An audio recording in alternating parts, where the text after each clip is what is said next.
digitaljamsessions.com. Hello and welcome to this Digital Jam session, and we're coming at you live from the Intel Extreme Masters in Katowice, which I've probably pronounced completely wrong. Amy can correct me on this. I've been told it's Katowice, but I don't know if it's the right pronunciation. That sounds way more accurate than mine. We're in Poland, people. So today I am joined by Toby, Amy, Jamie and Mark, and I'm going to let the guys introduce themselves and explain a little bit more about who they are and what they do, and I am going to start with Mark. My name's Dr. Mark Johnson. I'm a postdoctoral fellow at the University of York, and I study esports and streaming. Wonderful. Dr. Jamie Woodcock. I'm based at the LSE and I'm a researcher in the management school there. Hello, I'm Amy and I work with grassroots esports in UK universities. I'm Toby. I'm not a doctor, so I feel massively underqualified here. I've been working in esports for about 10 years, primarily as a commentator, but a little bit of other things on the side. Okay, wonderful. Well, thank you all for joining us. And the conversation I wanted to have today was something I know that Amy and I have kind of briefly discussed in the past, but I kind of want to dig a little bit deeper into it, and it's around these perceptions of esports and whether or not it can be taken seriously as a career and as a business, and also in terms of the perception of gaming. I think for a lot of people that when we look at gaming, they immediately think that's a throwaway thing, it's not something serious, it's not something to be taken seriously. And so, you know, with the emergence of things like scholarships for esports, I think that people are beginning to recognise and realise that this is something that's A, to be taken seriously, but B, also a tangible career path. Mm-hmm. So I'm curious, I'm going to start with you, Amy, just because of the fact that you're working with universities with Varsity, whether or not you have seen that shift start to occur in terms of not just the universities that you're speaking to, but the people outside of the universities and their perception towards university attitude of esports, whether or not you've begun to see that shift. Yeah. So one of the things at Varsity Games that we are trying to establish is instill, a sustainable infrastructure for grassroots esports, because I really believe that, it all starts with education, and it all starts with how we shift our views and perceptions on gaming and esports as a whole, as an industry, because let's face it, we are facing a paradigm shift in terms of how entertainment is being consumed by young people, and we need to adapt to this. And I think rather than, kind of having that social stigma about gaming, as a whole, let's look at it as an industry, from an employment point of view and economic point of view. And that's what my work at universities focuses on. It is about getting people, the society, changing social perceptions about the industry, because there is, this whole, employment opportunity out there, and it will grow. It's not just about the playing side. It's about showing people that there is production, there is broadcasting, and lots of opportunities out there. It's interesting that you mentioned about the opportunities for broadcasting, and I think it is a common misconception that esports is just about the gamers and the pro gamers and audiences, and not necessarily about broadcast. I'm curious to hear from you, Jamie, from your perspective working within this kind of arena.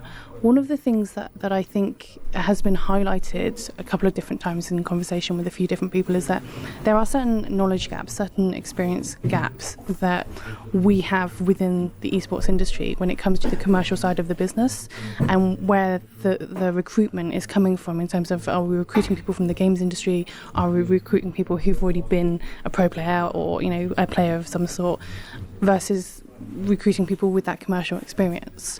I'm curious from your perspective where you see the kind of fundamental flow of talent coming from.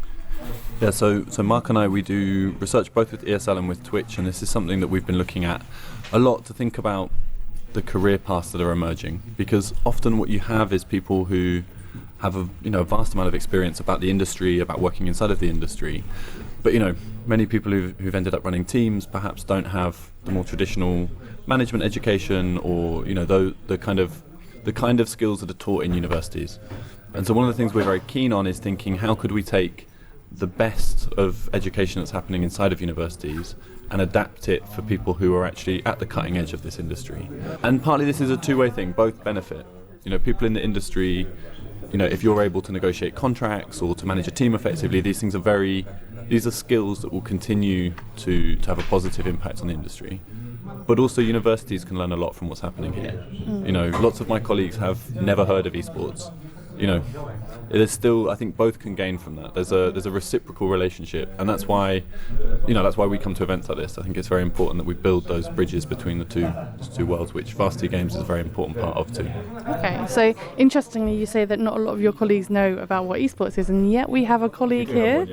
So, Mark, tell me from your perspective, you know, in terms of the perception from a university's point of view, what your key interests are, or where do you see the opportunities for building that bridge between universities, academia, and the esports industry? Sure, I think from the university end, I think that there's very little recognition that this stuff exists, and that it's something which is increasingly stable, increasingly formalised, increasingly professionalised, and so forth. And I think although universities tend to be very keen to be involved with kind of cutting edge tech sectors, the kind of study of games in general is quite a rare thing within academia, and just kind of legitimizing the act of researching games, be it esports, be it streaming, be it just how games are made, how games are played, what players do. All these types of things are very new to universities in lots of ways. And then on the flip side, I think that there's, even though the esports sector is becoming increasingly professionalised and formalised, there's still a lot of kind of uncertainty over the precise path by which one becomes a caster or a host or a player or whatever. And that kind of, I think, formalising that process, I think, would help a lot of younger talent get into this sector, just by making kind of clearer how they get in, especially as a lot of the kind of old school people who we've talked to here have said that they at least in large part got in by luck, or got in by basically being the first people to be doing X. But now that no longer works, it's not quite clear what's kind of taking its place and how people can now get into this sector.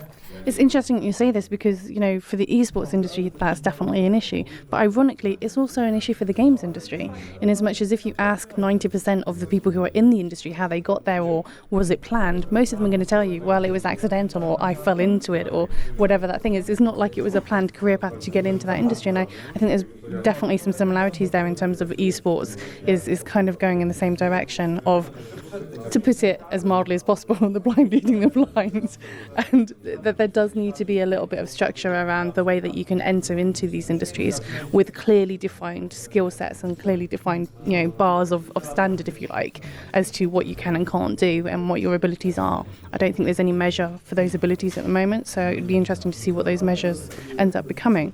But having said that, Toby, Yeah.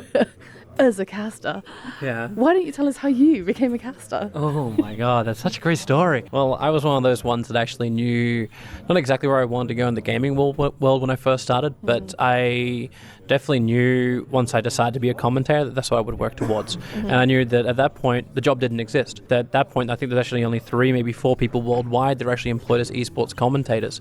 And we're a very kind of unique gun for hire bunch that went out in the world. So it was a very different age back then, because we're talking like 10 years ago, and esports is nothing like it is today. Like back then it was the dodgiest production ever. There was no, like, we're having a discussion right now about how we can actually educate people and have a process to have people come forward. It didn't exist back then. If you tried hard, you would get far. That was basically it. It was effort that counted more than actual content, and now it's shifted a lot more to the people who are the most successful, the people who either have those relationships from previous times, or they are just so creatively awesome that people are magnetized to them. And that's the harder thing to value, like who is really a talent coming up. It's who is creative enough. And it's the children of the YouTube and the Twitch age. Like, you watch someone because they're creative and they're entertaining. You don't just watch them because they have a diploma. I'm curious then, bearing in mind that you're talking about this kind of pathway into this industry that is very much around personality, it's very much around your own dynamic creativity. I'm curious, therefore, to understand, because when we look at the younger generation, so when I say younger generation, I mean the difference between, say, a 13-year-old versus a 19-year-old, and there is a significant difference between those two attitudes. And the attitude towards, first of all, consumption of entertainment, but also broadcast of entertainment are very, very different between those age groups. And I'm curious where you see this going further down the path and I'm looking at all of you here, but where do you see this going? Because for many people who are in traditional broadcast or traditional gaming, they look at something like esports and it's like, oh, whoa, this is this whole new thing and it's really cutting edge and, this is a bit beyond me. But the reality is actually it's been around for a few years now, and it's not necessarily the new thing, but there is other stuff that's going to emerge. There's going to be shifts and trends that are going to emerge, and I'm curious what you think the path is that's taking, what direction that's taking. Anybody have the trend, like how we actually move forward? Is that what you're talking about? Yeah. Well, for me, I always put it down to the generational change. So when gamers become parents. Because for me, when I grew up, it was gaming was a reward. So when I finished my jobs, when I finished my homework, I would be allowed 2 hours worth of gaming on my Nintendo 64. And showing his age. And there was actually, well, that means I'm actually not that old, right? But I'd actually have an alarm clock set. So when the 2 hours was up, I had to stop playing. And this was what it was. And now gaming is something very different. I actually think the way gaming parents actually perceive it now is oh, you spent 4 hours playing this. For me, I look at that as okay, you spent 4 hours down the cricket nets practicing. This is the difference, the mind shift. Okay, so I played sports for 5 hours. Oh, great, my kid's working really hard to succeed at this. You play games for 5 hours, my kid's wasting his life. This is the concern, and it's the mindset change that can happen inside of families, because when that starts to happen, they start looking at the other options which are put on the table. They start looking at career paths which can take you to a job in gaming, as opposed to just a meaningless job which will get you nowhere in gaming. Yeah, and just kind of adding on that as well. So, in terms of trend, what we're actually kind of witnessing at the moment is that, the CEOs, the decision makers, in global companies are starting to realize the power and influence of gaming, because they have kids of their own. And, kids are playing with iPads and phones and, engaging in PC games.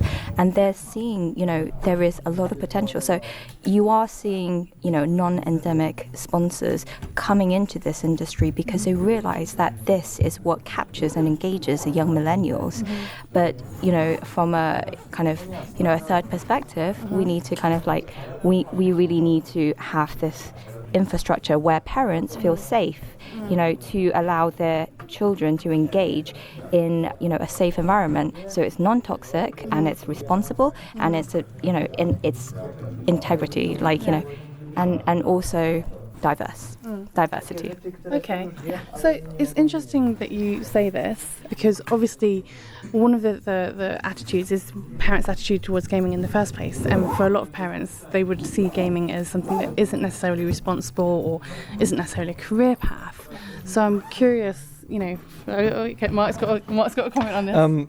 With these kinds of debates, I think it's crucial to realise that kind of getting into esports and into streaming are kind of structured in the same kind of way as most other physical sports or most art forms, where there's a tiny apex of people who can make a full-time living from this, a huge block of people who tried to make a full-time living and then failed, and then a vastly even bigger block of people who never even tried but just did this as just purely a kind of hobby.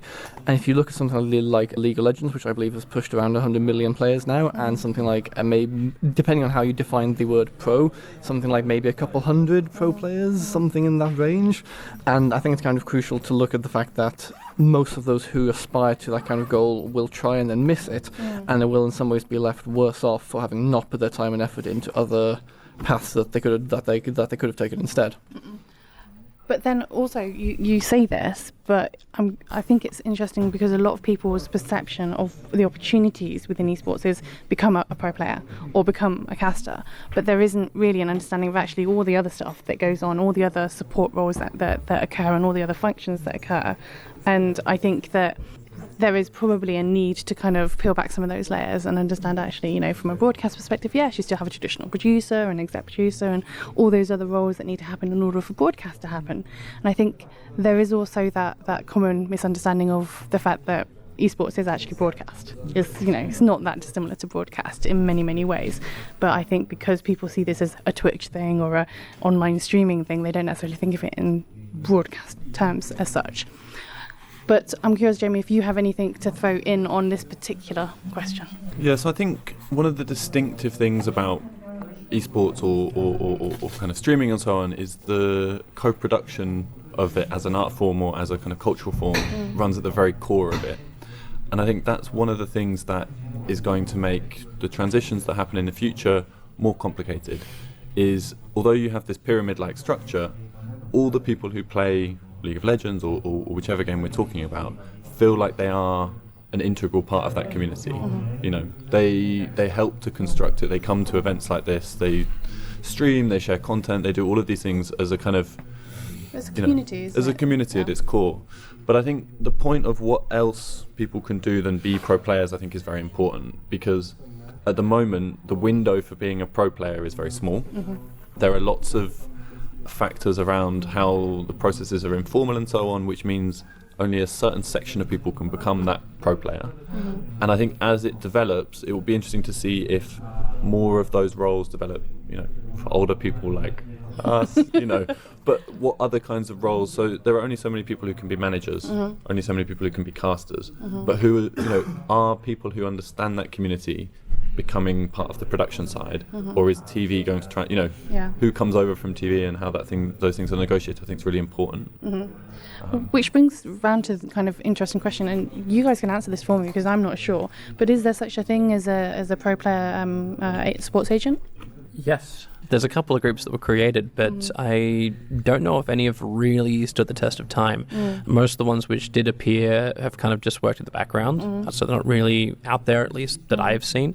But I know there's definitely some out there that try to increase conditions, better standards, but at the same time, like, you're still picking up sometimes 15-year-olds, 16-year-olds, and these guys sign contracts with big teams and they can put whatever they want in the contract, and the 15, 16-year-old's not going to check this stuff, and their parents can have no idea about it either, or maybe not even checking it at all.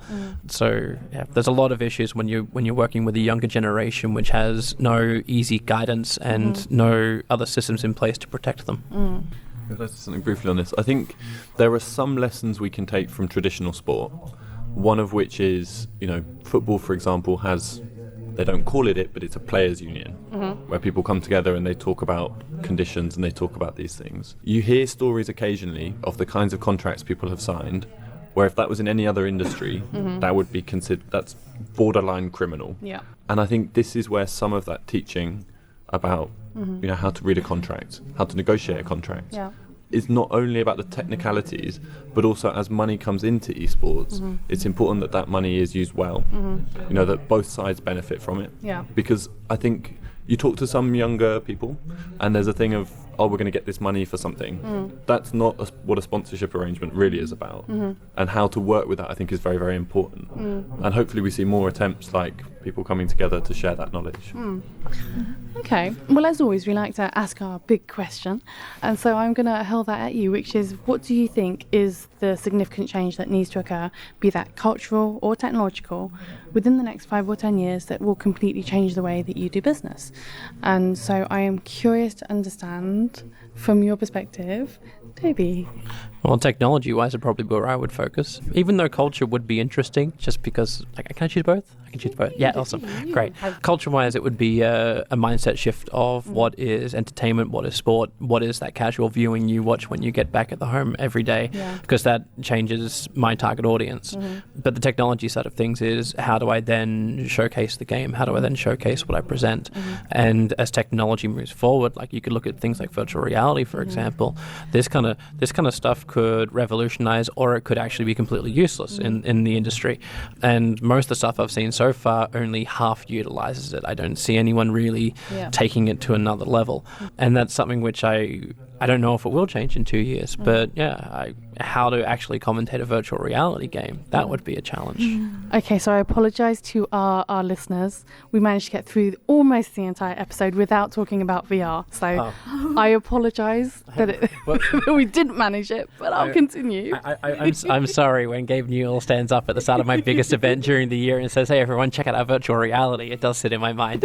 I wonder if this is important for some people. It's all good. It's all good. Everyone. Well, actually, now that VR comes up into the question, I'd be interested to hear your perspective on this as well. Just, the question, like your perspective on how it would Well, that's a common misconception when it comes to VR, is that it's not a VR-only solution. It'll be a mixed solution. So whether that is virtual reality, augmented reality, artificial intelligence, haptic design, there'll be a number of different technologies that will ultimately be what ends up being the commercial broadcast solution that people experience on a day-to-day basis. But then the other big thing that is really interesting for esports is that, again, there's a lot of people who are putting all of their expectation on VR in the home, and VR in the home is not where this will start. VR will be in retail, it will be in consumer focused places like malls and retail, and therefore the idea of arcade, the idea of these gathering places for VR, such as, you know, an esports arena, is more likely than people doing VR in the home. So that's... So what you're saying is we could have drinking in virtual reality to watch computer games now, so we can actually have real... You can watch a person playing the game in VR. Right? Yeah, I see where this is going. It's like Black Mirror Wonderful. So, like, my thoughts on the cultural kind of like and technological impacts of, you know, esports in the next 5 to 10 years.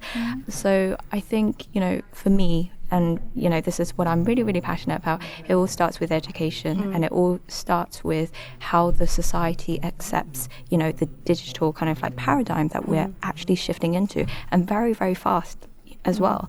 You know, it is about kind of working together, collaborating together to kind of change those social stigmas that still exist, and all the things that's negative within, you know, gaming, and set up something, you know, that's sustainable. I keep going back to this word, but I really believe in it, and this is why I work with educational institutions, because they have that traditional kind of background, and they have paved the way, and they are still in the society for very good reason. So it is about working with education, academics. It is about looking at the sports infrastructure and how it has kind of, you know, evolved to today, looking at the regulations and, you know, compliances, and really kind of like integrating that into the new world that is of esports, and setting up this, you know, kind of very innovative solution so that we engage, you know, young people, and I think that's how we will impact both culturally and technically. Capturing the youth while they're young.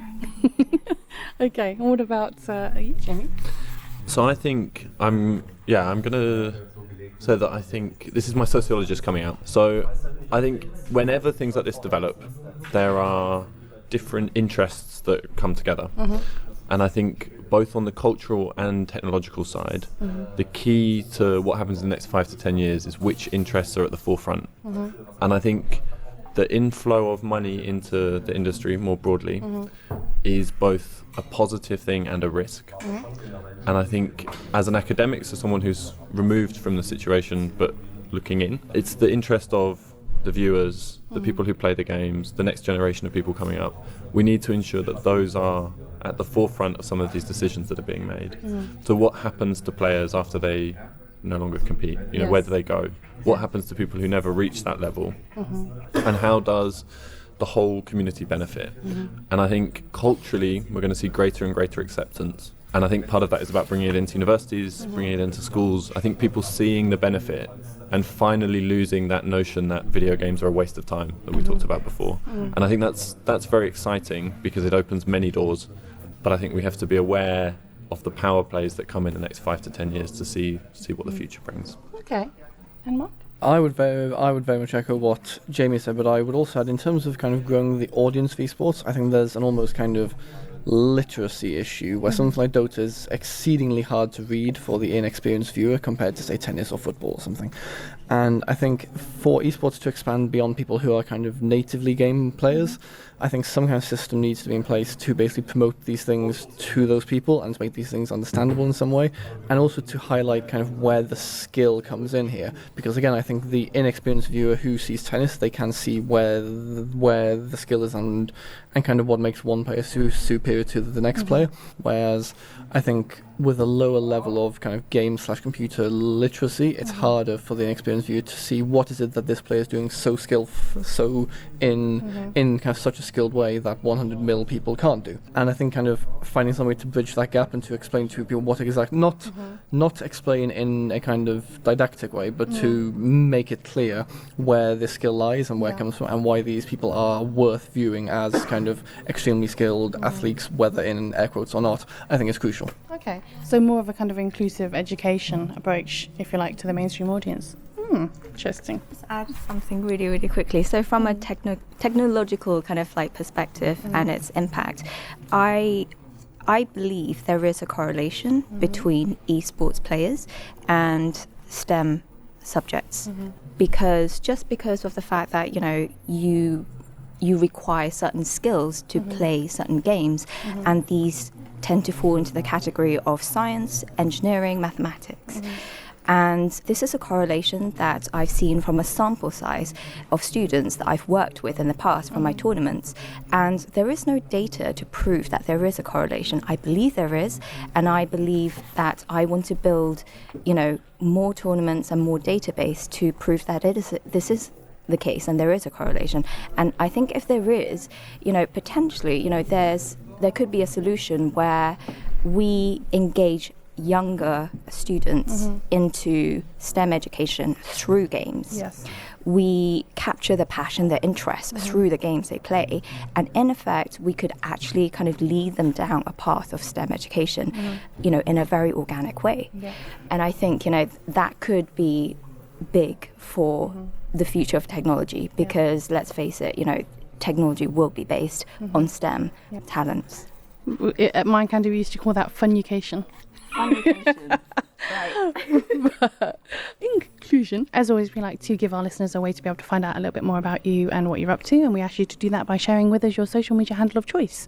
Would you care to share with us what that is, Mark? On Twitter, I am Ultima Regum, which is hard to work out how to spell from how I said it, so it is ULTIMAREGUM.